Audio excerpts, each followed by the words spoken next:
October 31st, 2025. Woo. Nice. Jerry, Nice. good to see you, brother. How are you? I'm doing great. Good to see you. Got your Jack Ellison costume on. So yes, that's good. My hair's done, all this stuff. But more importantly, we've got a spooky guest today that's legendary within the spooky community of contract cleaning, and that's the Mr. legend Frank Trevisani. What's up, Frank? Hey, morning, gentlemen. Hope you're all doing well. Doing great. Thank you. Doing well. Those who know Frank, love Frank. Frank, if there was a top 10 list, I think you would be in my top 5 as far as favorite people within the industry, just because you say how it is and you know a crap load and you've seen a crap load. So I'm excited to have you here. But for those that do not know the legendary, the one and only Frank Trevisani, give us I know you can't do anything without moving your hands and without talking more than 5 minutes. I know I'm trying to sit on them right now. Yeah. Give the audience 2 minutes of who you are, kind of where you are, where you are in the career, what you're doing, how you got there. Just give us 2 minutes if you wouldn't mind.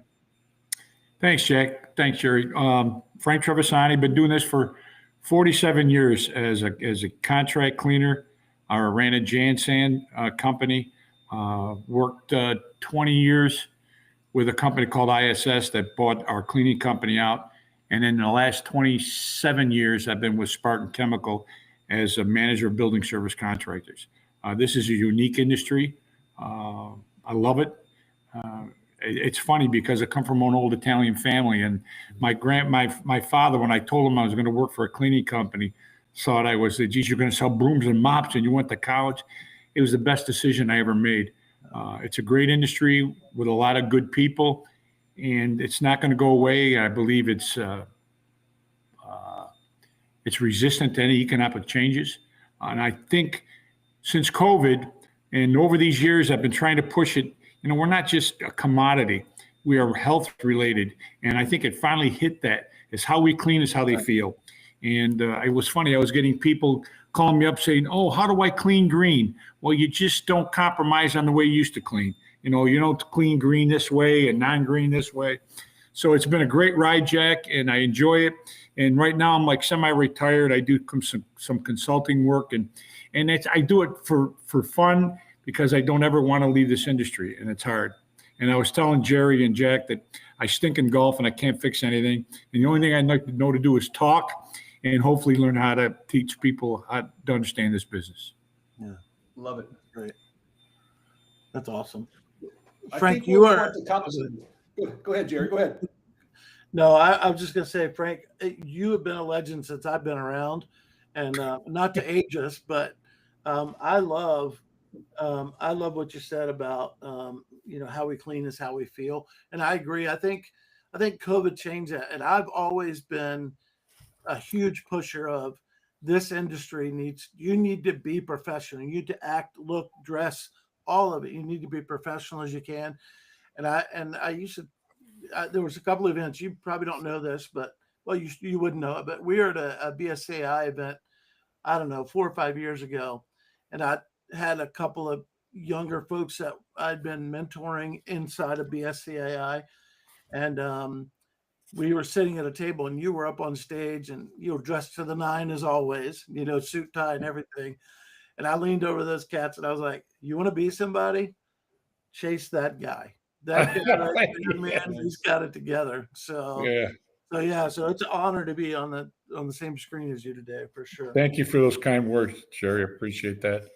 Well, this is actually a special occasion too, Frank. As you start to wrap up your career, I think you'll always be working. And like you said, you're going to be doing something in this business. I don't care if it's 1 hour a week or 30 hours a week or 50 hours a week, but I think one of the things we want to do, this is perfect timing. So today we've been soft launching Route Exchange, and we're going to talk through it, but we're going to start kind of talking more and more about this outside of the chasing dirt. But I wanted your 40 plus years of experience to kind of take a look at this thing and beat it up. Tell us from your perspective as a contractor, working with contractors all of these years, both prime contractors, subcontractors, which you can be both at the same time. But I want to take through this and just show the audience, show you, and just get your perspective of what you see here. And I'll share my screen. But from the premise, Frank, is there is consolidation going on. There is more and more of these businesses that are multi-state, multi-region, that are looking to consolidate contractors, right? Looking for opportunities to consolidate vendors, both from probably a financial standpoint, but probably more so just less management overall of staff. But what we are rolling out is the exchange. And again, we're going live around ISSA. We've got some test members or some founding partners, we call them, on the platform right now. But within this platform, Frank, we've got right now identified about 10,000 contract cleaners. We're going to start asking these contract cleaners across the United States if they're in the platform to fill a profile out. And I'll talk about that in a second. But if they're not in the platform, to get into the platform, there's no cost to get into the platform to have your account listed. But behind this, these little dots you see here, what we're going to have is we're going to have profiles.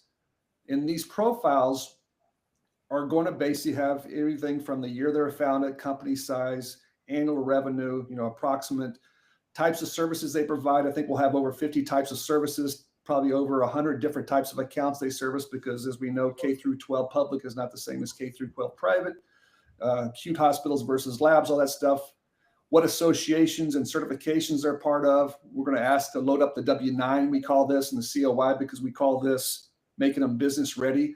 What hours and days do they want projects? And Frank, I guess this is where I want your opinion on it, is as we get these profiles and as we have these large prime contractors coming in, talk through what you've experienced over the years, that when Marsden's one of our founding partners, so I'm happy to report that. Cummings, SEJ, we've got a handful of others, CleanMark is part of it. But what they're coming to us and saying is, listen, historically we've had maybe difficulty, but also we passed on a lot of opportunities because, and I use the corny analogy, but if you're going to go out and have to find one contractor in one market, much less 25 markets or 50 markets, it's very time consuming, right?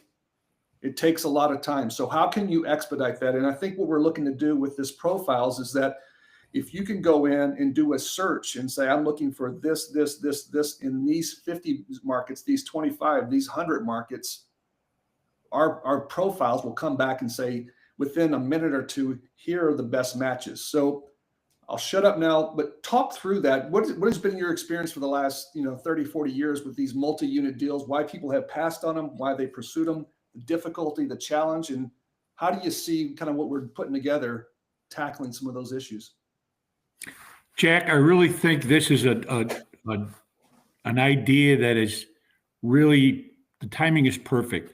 And Jerry, you can attest to this. We were a $5 million contract cleaning company in upstate New York. Our big claim to fame was we did the Olympics in Lake Placid only because we had an office in Plattsburgh. We were able to bus people back and forth.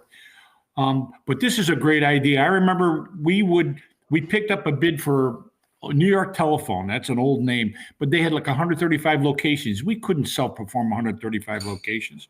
So we had to go and do research on subcontractors.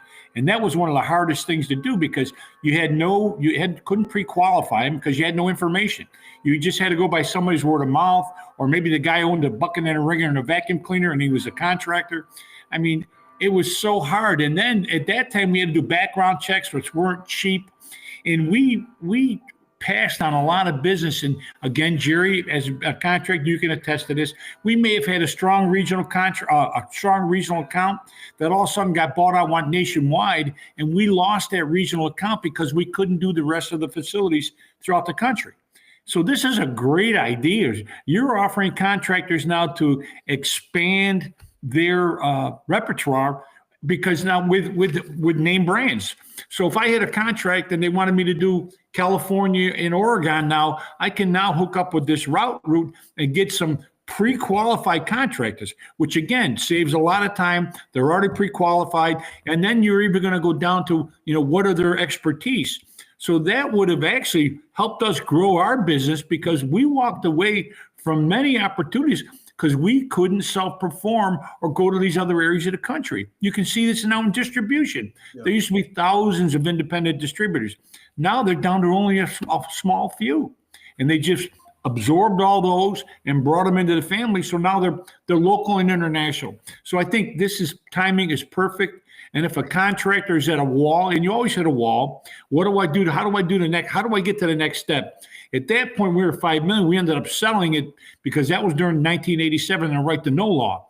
And that's when you were responsible and liability insurance quadrupled. And it was very hard for a $5 million company. So we sold it. But the opportunity now for these smaller contractors is to really put their footprint, because now you can go and find pre-qualified subcontractors that can actually expand your portfolio throughout the country. Yeah, that's I think it's a great idea. That's one of the underlying things. I appreciate that perspective, because that's one of the perspectives that we're pitching as we're talking about this, is that let's just say you're a 5, 10, 20, 30, $50 million prime contractor. And again, we're looking at it from a prime contractor's perspective. And maybe you don't do Utah, maybe you don't do the southern Texas border, but there's, in my opinion, I think our underlying opinion is that there is a contractor just like you, regardless of size. They could be $100,000 a year, they could be 500, they could be 2 million. But at the end of the day, they care about the quality of work. They want to do a good job. They want to get paid fairly. They've got, what we're finding is, probably say 90% of the industry doesn't get past $1 million. Those contractors are good people, hardworking people. They're in the business every single day. I think you went through it in your days. Jerry went through it. But what they're lacking is really a dedicated sales resource, a dedicated marketing resource for the most part. And the way we see this, Frank, is as these prime contractors come in and say, you know what, we do have these multi-unit deals across the country we want to pursue now, and we're looking for good partners. They can make those connections within less than an hour. If it's 50 locations, less than an hour, make those connections. Within another hour, we'll show how to do it, but we can post contracts.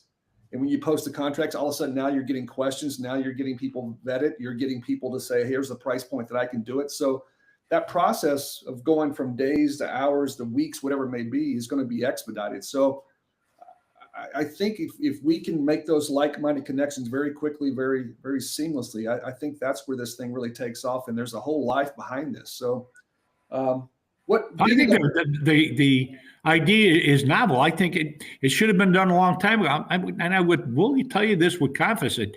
If we had something like this 30 years ago or 40 years ago, that $5 million company would have been a $50 million company because of the opportunities that we had to pass, because we didn't have presence in all these other places. With consolidation, I mean, this is the only way a small contractor can really grow. When you're in a limited market, and then I talked about it before, where you may have people that have a national presence, you're just doing a branch office, and maybe one of your most profitable accounts, when they tell you, listen, we can't just give you this now, you got to bid on all the rest of them, that takes you out of the game. Well, now this makes you you could actually go in as a big guy, say, yeah, I've got tentacles everywhere, I can bid this. I really like this, and I think the timing is it's needed. It really is. If you're a small or mid-sized contractor and you want to put a national presence and you want to grow, this is the way to do it. And again, you're taking all that effort out of it. All they're looking for a contractor, they've already been pre-qualified, looking for their qualifications, you may be SIM certified, this and that. You've done all that homework. So now you just got to put the pieces, connect the dots. This is a no-brainer. Yeah, let me ask you this. Just because we hear different things. And again, we're making progress as we go along. The people who get it. I've had some contractors go to me, we don't subcontract. And my counter on that is, that's fine if you don't subcontract. But I look at like you're an investment, like a private equity firm. Private equity firms see hundreds of deals come across their desk every single year, and they only choose a few they're going to dance with. But part of this, as getting into the platform at no cost, is just basically putting a profile, completing what the size of your company, all these details about your company's services, the service area. But the way that I'm pitching to those contractors that are not open to it is I go, listen, would you rather see those deals that pop up and at least have a pulse of what's going on in the market, or rather not see them at all? Again, either see it and pass on it, or say, you know what, that's something we may want to go after, or not see it at all. What's your perspective from a contractor in that angle, I guess? Listen, contract cleaning it. If you got a big family, that's good. And you can always only watch as much as you can. And then as you expand, you can't control everything. We had 550 employees. I mean, I got maybe 50 cousins. That means I'm $500 short. I had to trust our reputation on those 500 people. You're taking that, you're taking that problem away now because you've already done the pre-qualification. And that's what I'm saying. You're going to be limited. It's going to get to a point where if you can't be a national player or have an opportunity, you're going to lose a lot of your good accounts. And again, if a guy wants to be $3 million and he's happy and he can control what he's got, that's fine. But if you want to bring your contract clean to the next level, you're going to have to start looking outside the box. And I think, Jack, this is a perfect opportunity with Route. Yeah, and for the record, we're not paying you for this, though. This is honestly, and Frank. No, this is my opinion. I would not have agreed to do this if I didn't feel I had something to offer to the industry. Cool, Jerry. What's your thinking overall? You built a company at $6 million. I'm really in the same boat. And Jack, I'm not like super affiliated with this part of Route. I've been on the coaching side, mentoring side, but I've been listening and watching you put this together. And I'm in the same boat Frank is. I'm in Southeast Virginia, and we used to get calls all the time to do work in DC, and they were never big enough for me to open an office there. Yeah. But there were a ton of opportunities that came my way, and I'm thinking to myself, man, if I, and now I'm like, I feel like a failure because if there had just been one contractor that I could have leaned on to get going, and then I could establish myself. But so when you look at from that perspective, and in my head, Jack, I'm thinking of all these smaller companies that are they're banging on doors, they're waiting on people, to respond. And to me, the ones that, that came out of almost out of nowhere, like they looked me up on the internet, whether it was Marston or 4M or somebody said, hey, can you do a building in Richmond or DC? I'm thinking, man, this would have been amazing. So I think it is. We were regional, but we could never get, like Frank said, we could never get to the next level. Yep. Because we didn't know enough about a company in DC. We didn't trust, and that's probably a little more on me than it was the rest of the team. But if someone's vetted and they all have the same mindset and the same desire, and they're all headed in somewhat the same direction, it makes life a whole lot easier to pull somebody in and go, yeah, I think I'd like to partner with you. So I didn't subcontract here in Southeast Virginia because we covered pretty much the whole area. So we had regional offices, but I would been more than willing to subcontract in Richmond, DC, whatever that was. So the other thing I think is important to look at is don't think that this industry, like Frank said, our industry, there's a lot of bigger companies buying smaller companies, mid-sized companies. There's a lot of distributors buying up distributors, and there's some big conglomerates out there. The same thing is happening in other industries in the market. So don't be afraid of looking at this pattern and saying, okay, this is something I'm willing to work with, because other industries are they're doing the same things. They're trying to figure out partnerships along the way. And I'm speaking in at the conference in Vegas here in a couple of weeks, and one of the things I'm talking about is in customer service. What are some of the pillars, the 5 pillars of great customer service? And one of those things is not being afraid to say yes when you're not sure, right? Because of partnerships and relationships inside the industry. And this is a great avenue for that. Route is perfect for that.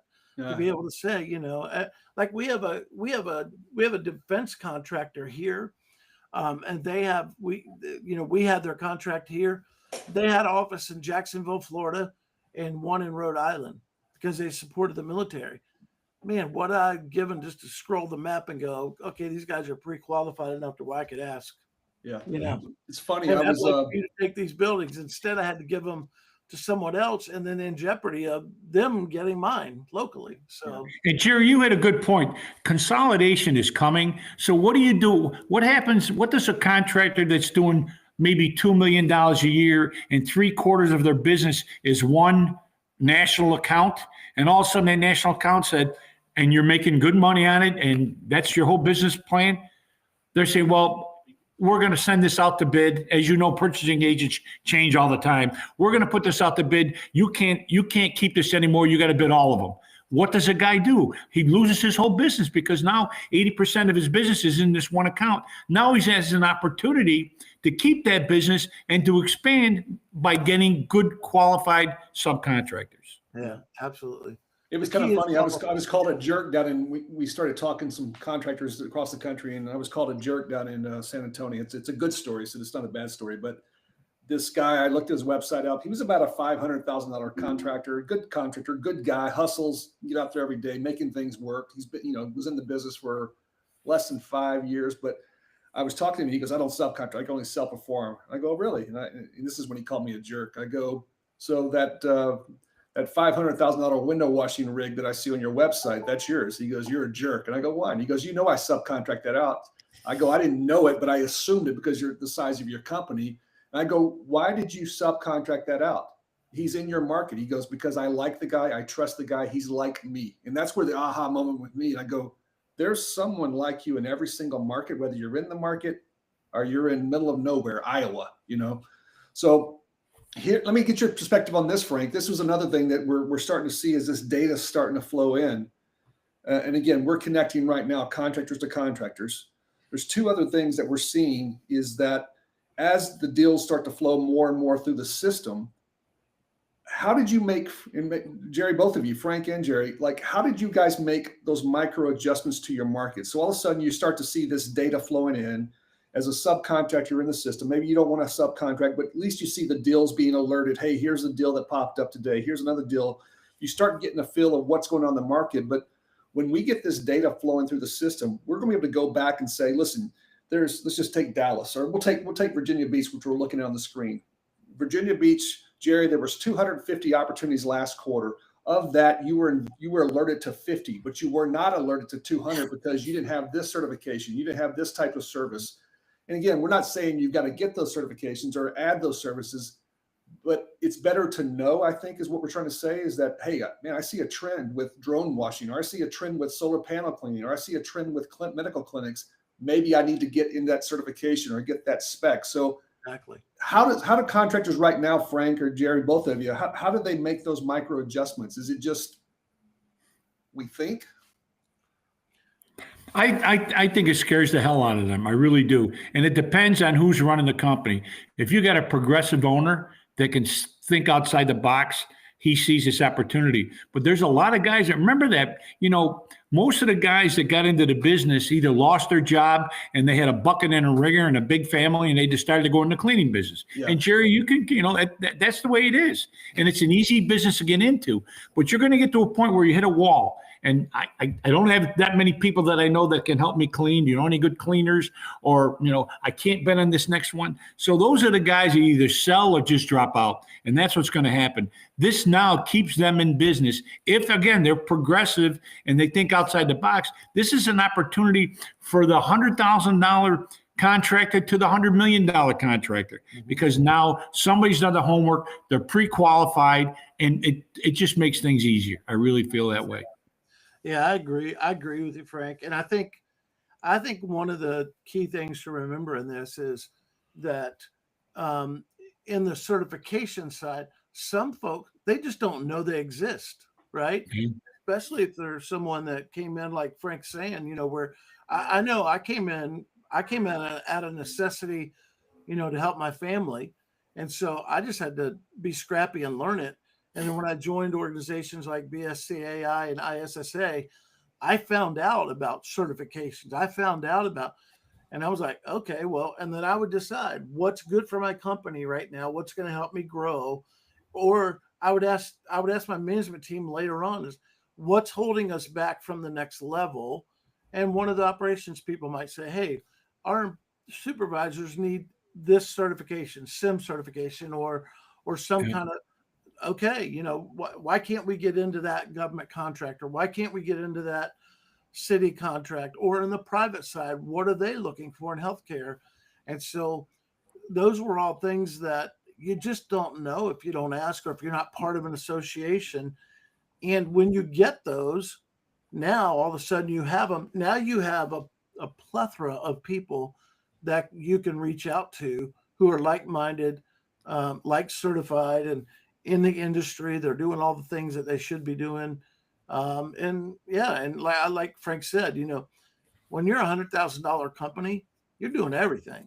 You're Yep. doing everything.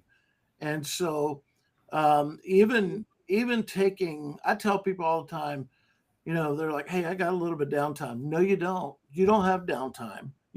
You need to find a certification. You need to find something to improve your bottom line, improve on that percentage that you bring home, whatever it is, figure it out and let's get and push yourself forward. So, You know what I was amazed at? I've been a member of BSCEI for, I don't know, 15, 20 years. And that's like a little fraternity. And they almost did, and Jack, I was privy to conversations where, a contractor, and they're not, you don't see the real big guys at BSCEI, the ABMs and all, they don't want to share their information with the other guys. But the other ones, the Harvards and all those other guys, they're in a small group and they share information. I know contractors that actually would bid against one another, but they had a problem in Portland, Oregon, and they were based out of Minneapolis. They hooked up with a BSCII member and they did the cleaning for them. And and they share information. It was unbelievable. It's like a little fraternity. And this is what I think Route does too, is it's almost like, I don't know. It's just a security blanket saying, listen, I trust these guys. And again, you're going to have to build that trust, Jack, as this goes on. But I really think that you're in an opportune situation where if people are going to grow, this is going to be their security blanket in the future. No, I think that's an underlying theme. Jerry and I probably say BSCI in our coaching mentorship probably 500 times a week. So I think that's a no-brainer. ISSA is definitely a no-brainer. I think there's other groups out there. There's other partners that we highly suggest, but those are the two that we hark on the most. And I think we're just trying to be a tool, a facilitator. I joke when I say this, but it's kind of like a dating app for contract cleaners. I'm looking for this, and I'm going to find this. That's a great way to put it, though. It is. It's a dating app. Swipe right. That's my group. Yeah. Here's a stat for me that I just want to throw out to you guys too. And we did some analysis. We took a $60,000 a year position that someone, every time a subcontract opportunity came up with this contractor, says from a point of, because it's like dating, you got to go out and date 4 or 5 to get down to 1 in one market. What is that time from the point you start a project to the point you award one single contract? And Frank, what do you think that number for a $60,000 position? What do you think that number came back with to get through that, just that manual, calls, data collection, onboarding, agreements? What do you think that costs per one? Jack, first of all, if you're a small company, you may own it, but you're also the working supervisor and you're also the personnel director and the HR guy. God knows how long it took. I remember we had 550 employees, and the owner of the company, we cleaned floors, we drove trucks, we did HR stuff at the time. So who knows? It could take an awful lot of time. And and again, time is money. Time is money. Like Jerry alluded to that. There's no downtime. Once you get that building done, you're trying to work on other sales to grow the business, and you're the salesman now too. Yeah. So it was funny because we're looking for working supervisors. Well, if nobody shows up, you're the worker. You're not the supervisor, and that happened many, many times. Yeah. Well, we came back with a number roughly around, just to answer that question. It came back for a $60,000 position to someone to go through start to finish was about $385 per contract. And again, if you had multiple, like Tampa, you had 3 or 4 contractors in one market, that price is still $385. But I'm talking about most of the deals we've been working so far with our founding partners has been multiple markets, but that price is around $385 is what we came back with. So imagine getting, again, we hear this a lot, Frank and Jerry. We had a contractor approach us and go, we get these 100 location deals all the time, but we don't feel like the ROI to go through 2 weeks of work of finding a contractor, having them walk it, have them price it. I go, what if I can take that, or what if we at the exchange can take that down from 2 weeks down to 4 days? Would that change your mind? They go, absolutely. Jack, I think this is perfect for people to do retail. I'm not a lover of cleaning stores, but I know guys that make a good living cleaning retail. What do you do when you got 2,600 Walgreens? What do you do? Yeah. You refuse that bid? No, you do exactly what you said you're going to do. But this eliminates that. The work is already done for these people. So don't be afraid to bid on those 27 old Walgreens stores because you got somebody who's already pre-qualified the contractors. Route work was always a bad word for us because it was a pain in the neck. Yeah. Where am I going to find these guys up? And we used to clean phone booths in New York State. We had the contract for every phone booth in New York State outside of New York City. And that was probably before your time, Jack, phone booths. When I was in college, I cleaned 35 of them within a 200-mile radius because we couldn't find anybody to do it. What's the production rate on a phone booth? Listen, in the middle of the winter, no, you spray the acid and you get the hell out of there because you freeze.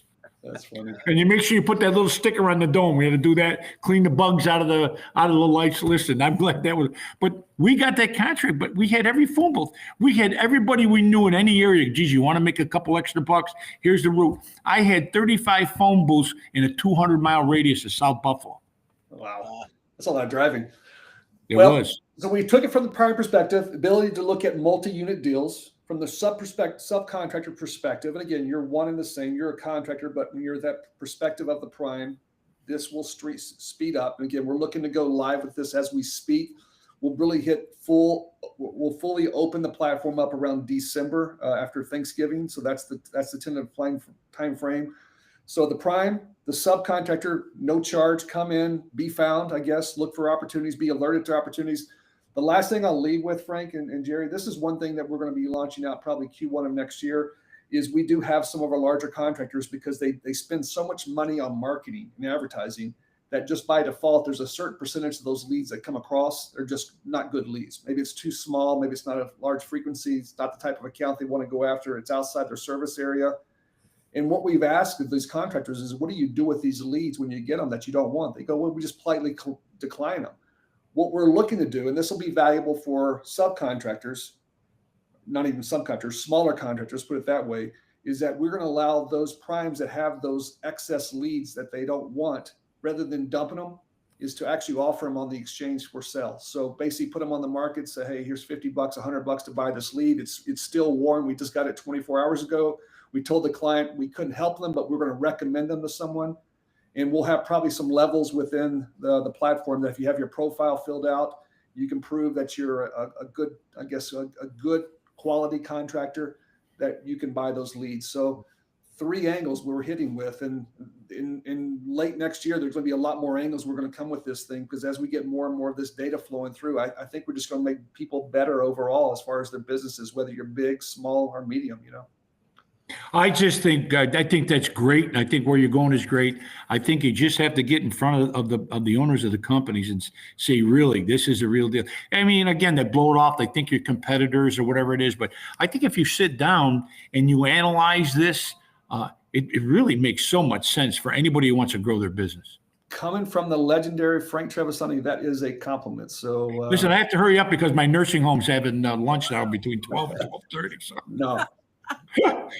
No, I appreciate you jumping on the show. Again, this is one of many conversations we're going to have about the exchange. I'm going to have these. Jerry and I are talking more about our coaching and consulting side, but I do want to start to get this out there because I think this is going to drive a lot of conversation, drive a lot of, hey, let's look at our business differently. Again, 98% of your business is going to stay the same for the most part of a prime, but that 2% change that you can make, I think it's open some doors for you. So I'm excited about it, Frank. Let's do this, Jerry. I'll let you wrap up with Frank, and then Frank will let you have final thoughts, final words, and anything you got going on you want to talk about. I know you got some things going on, but we'll leave it at that. Jerry? No, it's been a huge honor for me just to be on the same show with Frank. So I'm good. I'm not starstruck, but I'm just super excited that I got to finally be in this kind of communication with you. So, but yeah, now looking forward. If you're part of the BSCI family, we'll be out there in Vegas here in a couple of weeks, and I'll be sharing on customer service and some other stuff. So if you guys are out there, look us up for sure. Good for you. Unfortunately, I have to have my knee done on Monday, so I'm going to be incapacitated for 4 or 5 weeks. But it'd be one of the first BSCIs and ISSA shows I've missed in 30 years. So, but again, I think. Jack, this is a great idea. And if you're out there, whether you're big small, medium, or large contractor, this is something you really should look at. And pick it apart the way you want. But I think there's a need for that, and I think you'd be surprised where this has a place in our industry. I love it. I love it. Well, appreciate you. Appreciate Jerry. I'll drop some show notes. So if you want to sign up to be an early waitlist adopter, I'll put that in the show notes. So Frank, appreciate your time. Jerry, good seeing you. We'll be back on next Monday at 4 p.m. for the Chasing Dirt show. And Frank, again, thank you very much, sir. Thank you, guys. Take care now.